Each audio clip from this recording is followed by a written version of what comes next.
Nobody ever asked Cain how I felt.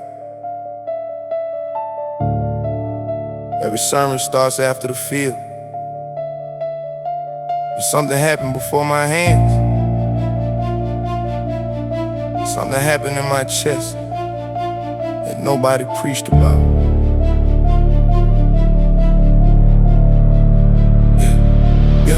I worked the ground, my father was cursed to work. Tore my hands open on soil that resisted everything I planted. Brought the first harvest, not the scraps, the first. Brought what it cost me most to produce and laid it down. And he brought a lamb, and something in the transaction that I can't fully name went differently for him than it went for me. And I felt it like a door closing on my side of the room. Now you can say the theology, I heard the theology. You can say my heart wasn't right, my posture was off. You can say Abel brought the firstborn of his flock with the fat, and maybe I held back some.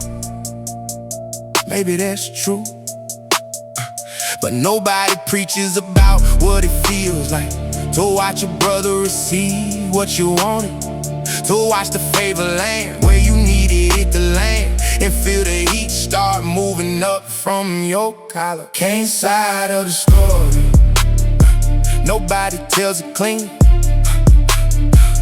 Cain's side of the story, jealousy ain't what it seems. It's grief before it's anger, it's longing before it's rage. It's wanting what your brother has and hating him for the age. And God said, why are you angry? God said, sin is crouching at your door. God gave me the warning. I had to warn it, I had to warn it, and I walked through the door anyway. He said to me, I wanna be clear that he spoke to me. He didn't abandon me to the feeling without the word. He came to me in the heat of it and asked me directly, why are your countenance falling? What is crouching at your door? And I heard it, I wanna say I heard it clearly. Heard the door, heard the crouching, heard the do not let it in. But the feeling had already gotten its foot in the frame. The feeling had already made itself at home in my reasoning. And I told my brother, let's go to the field. And I knew what I was doing when I said it. The conscience was still running, I want you to know that. The conscience was awake the whole time, screaming the whole time. I just stopped listening. I chose a feeling over the voice, and that choice is the oldest one in the human catalog. And I am the first to own it, but I am not the last. The mark is not what people think, it's not a brand of shame. He put it on me as protection, which is its own kind of strange. Killed my brother and God protected me from what that would bring. And I spent every year in exile, not understanding that the conscience doesn't stop when you do the thing you know is wrong. It gets louder, that's the part the enemy doesn't advertise. He sells you silence and delivers value, sells you freedom and delivers a heavier chain. I live east of Eden, which is everybody's address. Eventually everybody finds themselves east of something they can't return to. The question is what you build in the exile, what kind of man you become in the land of wandering. If I could go back to the moment before the field, back to the moment God was still speaking, I would stay in that conversation longer. I would let the warning be uncomfortable instead of letting the anger be comfortable. The anger felt like home because I've been living in it. The jealousy felt like justice because I let it write the story. But God was offering me something different. God was offering me the door that wasn't the one sin was crouching at. And I walked past it, and I have lived east of that decision ever since. Cain's side of the story, nobody tells it clean, but the reason I'm telling it is so you recognize the heat when it starts moving up your collar, when the favor lands somewhere that wasn't you, when sin is crouching and the door is still closable. Close the door, close the door. I'm telling you from exile, close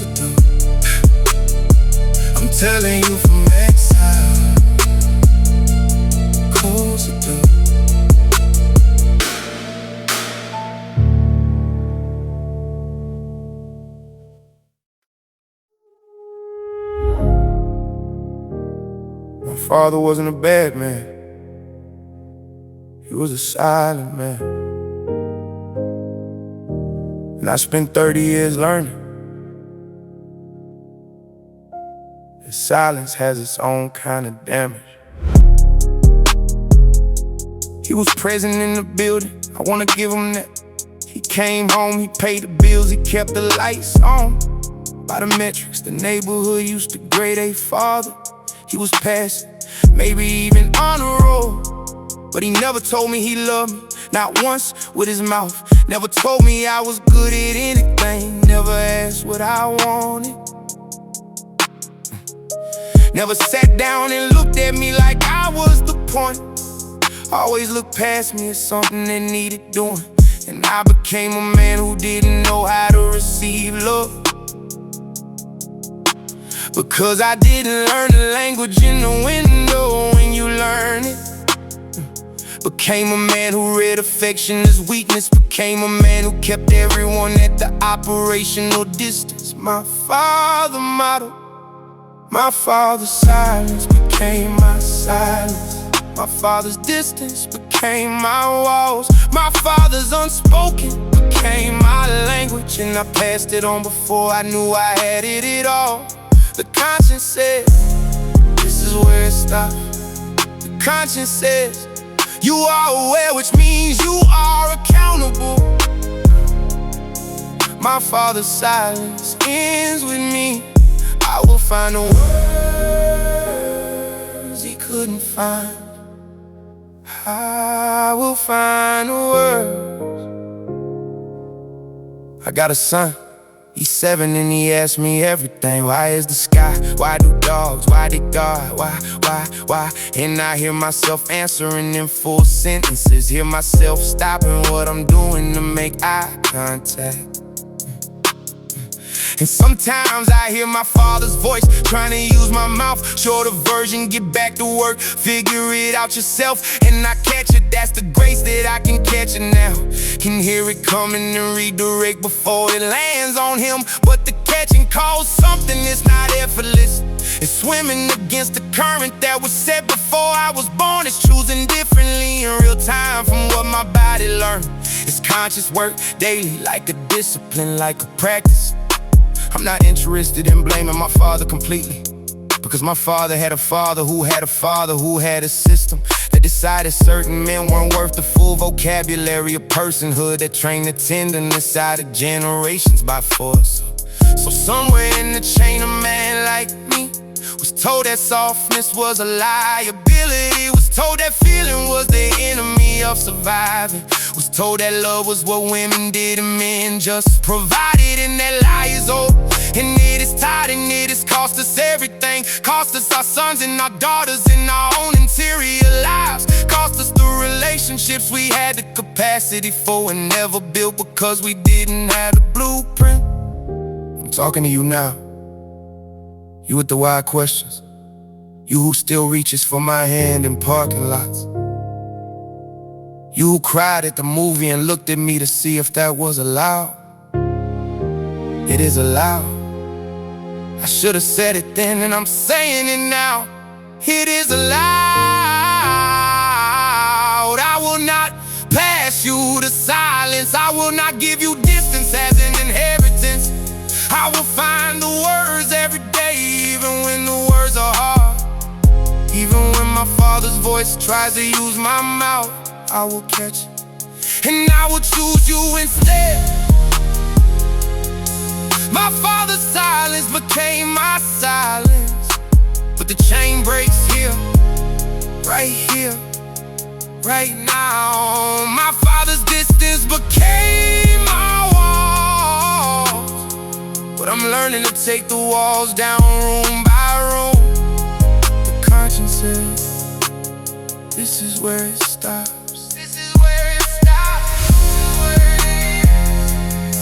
My father's silence ends with me. I will find the words he couldn't find. Finding them, learning them, speaking them. I will find the words every single day. I will find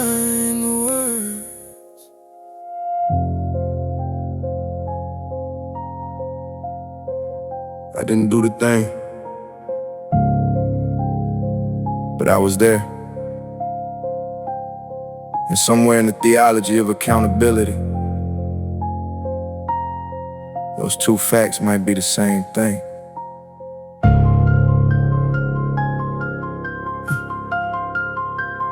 I watched something happen that I could've interrupted. Watch the geometry of a bad decision unfold in real time. Did the calculation, cost of intervening versus cost of staying quiet. And my silence was a vote for the outcome I said I was against. That's the part nobody talks about on the block, the sins that don't require your hands to be on anything. The guilt that lives in what you didn't say, and who you didn't warn, who you didn't pull aside. I told myself I wasn't involved, I was adjacent. Told myself there's a legal and a moral distinction. Told myself bystanders aren't perpetrators.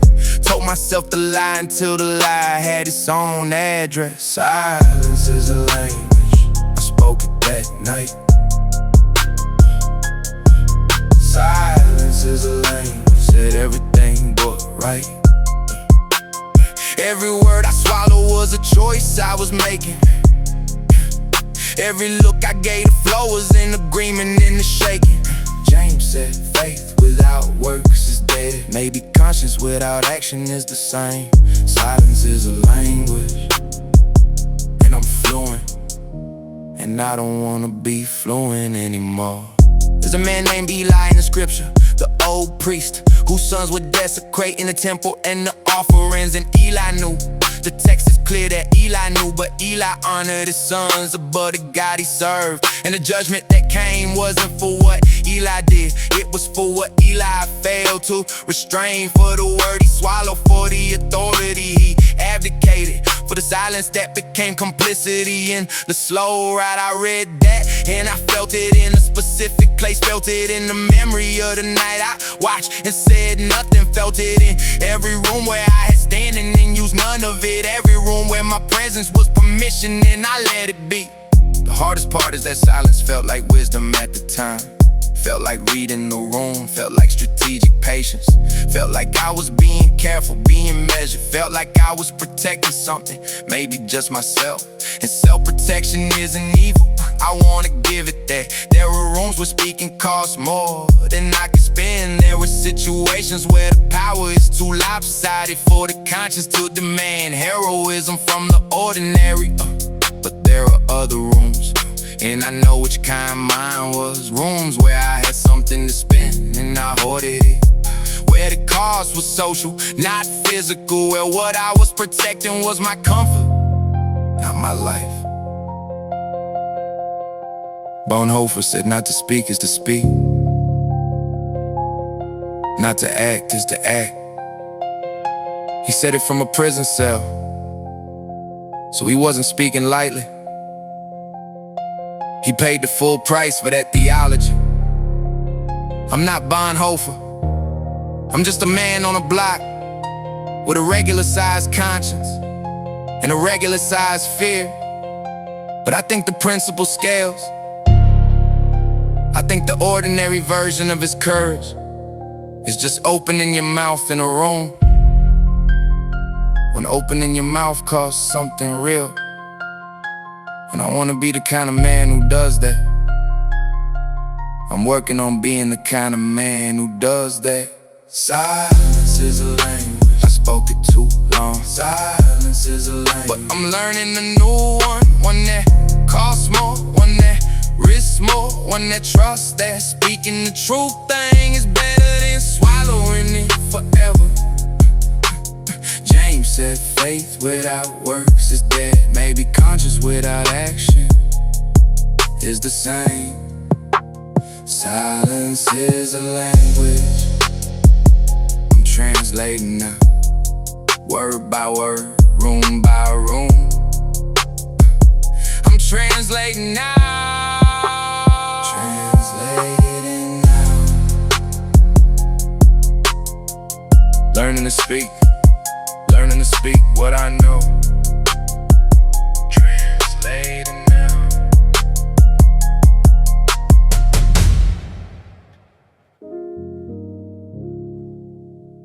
got a crown I wear when nobody's looking. Not the kind of show.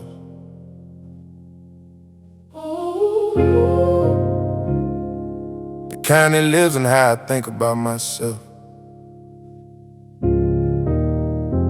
When I think nobody's watching what I think. I carry a private opinion of myself that's too high. Not the loud kind, not the arrogance you can clock from the outside. The quiet kind, the one that lives in comparison. The one that tallies other people's failures against my resume. The one that hears about someone else's stumble and feels something that isn't quite compassion first. Feels something that might be relief, might be a kind of ranking, might be gratitude that it wasn't me, and also satisfaction that it was them. That's the part I don't say out loud. That's the part the public testimony edits, because the testimony version of me is sanctified, but the private version is still doing the math on where I rank. Crowns we wear in the dark, the ones nobody sees. Crowns we wear in the dark, the pride of being free, of someone else's failure, of someone else's fall. The conscience knows the crown is there. The conscience sees it all. Pride is the one that came before the ups, came before the fall, came before the garden. And I wear it in the quiet like a birthright, like I earned the right to look down from this height. The Pharisee in the temple prayed with himself, not God. Thank you that I am not like other men. And I used to read that with the comfortable distance of someone who would never be that obvious. But the prayer I don't speak out loud sounds like that. The unworded gratitude that I'm not the one who fell. The quiet positioning in the spiritual economy where I know my ranking and I like my ranking. And Jesus told that parable to people who trusted in themselves, that they were righteous and despised others. And Luke said that directly in the text, which means Jesus knew the audience was in the room, which means I am always the audience of that story, not the comfortable observer, always the audience. Yeah, there's a specific pride that belongs to the formerly broken, the pride of distance traveled. I understand that kind. I was there and now I'm here kind. And there's something legitimate in the acknowledging, but it curdles, that's the word, it curdles. When the distance becomes a reason to look down, when a testimony becomes a credential for judgment, when I use my own deliverance as evidence of my superiority. Because I didn't generate the deliverance, I received it. That's the theological fact. I was the one in the ditch and something reached in. And if something reached in for me, it can reach in for anyone. And who am I to wear a crown based on where I was placed after the reaching? C.S. Lewis said pride is the complete anti-God state of mind. Said it's the one vice no one is ever free from fully. So the moment you think you've conquered pride, you probably just become proud of your humility. And I felt that land in a specific place because I've been proud of my self-awareness before. Proud that I know my blind spots, which is its own blind spot. Proud that I'm the kind of man who examines himself, which is just a crown move to a higher shelf. The only move is to keep laying it down, keep returning it to the one it belongs to. Not as a performance of humility, that's just a crowning costume, but as a daily surrender of the ranking system entirely. Crowns we wear in the dark, I'm taking mine off. Crowns we wear in the dark, the conscience says enough. I don't want the ranking, don't want the comparison, don't want the quiet relief when someone else falls short. pride is the one that came before the others, and I carry it more than I want to admit. But the admitting is the beginning. The beginning. Laying the crown down is the only move I know that's actually mine to make. Laying it down every morning, laying it down.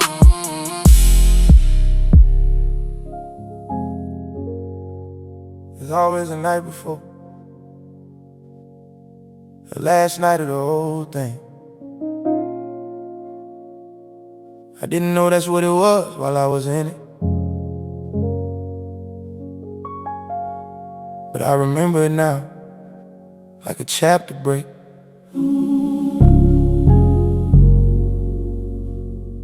It was a regular Tuesday in the cosmology of the block.